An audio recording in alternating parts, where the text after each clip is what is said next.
Assalamualaikum dan salam sejahtera. Bak kata berpatah, tak kenal maka tak cinta. Jadi, izinkan saya memperkenalkan diri. Nama saya Siti Nurhana binti Azhar.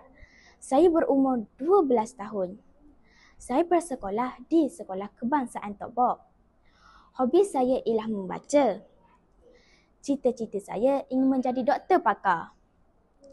Saya berasa teruja untuk kongsikan mengenai sebuah novel yang dibaca iaitu berjudul Kegigihan Anak Tani. Di dalam novel ini terdapat banyak isi yang menarik. Jadi, ayuh kita dengarkan. Buku ini mengisahkan tentang seorang anak yang selalu menolong ayahnya pada setiap hari. Buku ini diterbit pada 2004 oleh Hazli Mat Saad. Buku ini mempunyai 86 halaman dan terdapat 10 bab. Jalan cerita ini mengisahkan tentang seorang anak yang selalu dibuli tetapi dia selalu sabar. Faisal berasal dari keluarga yang miskin. Dia selalu mengambil upah, mengopek kelapa dan menebas rumput. Pada suatu hari, Faizal tidak hadir ke sekolah kerana menolong ayahnya di kebun. Faizal juga merupakan ayam tempatan dalam permainan bola sepak. Namanya selalu disebut oleh cikgu dan menyebabkan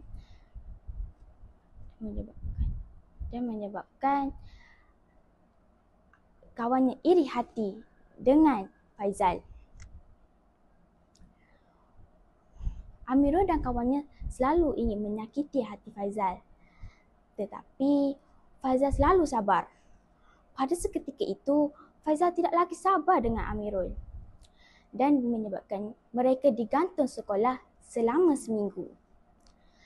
Kesempatan itu digunakan oleh Faizal dengan menolong ayahnya di kebun.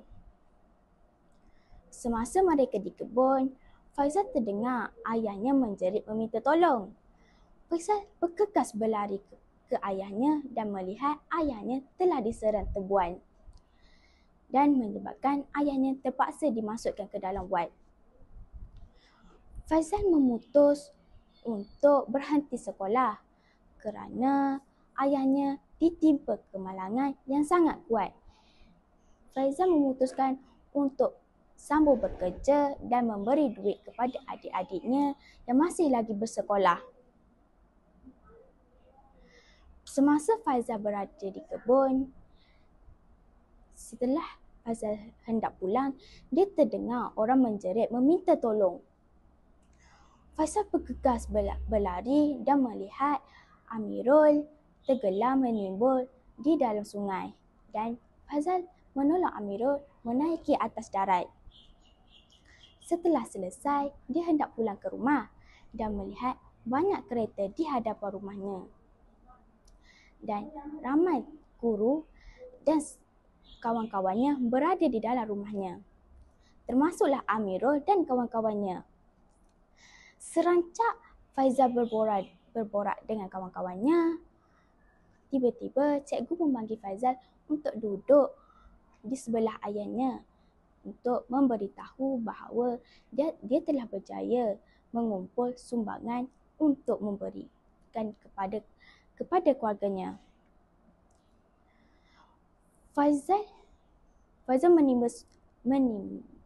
menerima sumbangan itu dan bersekolah pada esok.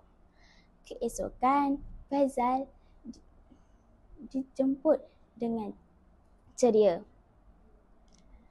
Amirul dan kawan-kawannya yang selalu membuli Faizal kini menjadi kawan rapat Faizal. Mereka selalu mengulang kaji bersama dan belajar untuk menduduki UPSR. Mereka mengajar Faizal, terutamanya Amirul. Setelah mereka berjaya menduduki UPSR, mereka telah mendapat markah yang cemerlang. Faizal telah mendapat keputusan pelajar terbaik di sekolah. Amirul pula menjadi pelajar kedua terbaik di sekolah. Ayah Amirul memutuskan untuk memberi bayaran kepada keluarganya pada setiap bulan dan menanggung bayaran untuk ke sekolah menengah. Pengajaran yang boleh kita ambil dari cerita ini ialah kita hendaklah bersabar.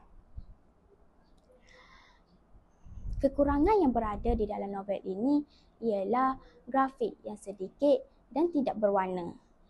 Seelok-eloknya diletakkan gambar dan berwarna kerana untuk menarik perhatian kepada pelajar-pelajar pembaca cilik. Sekian, terima kasih.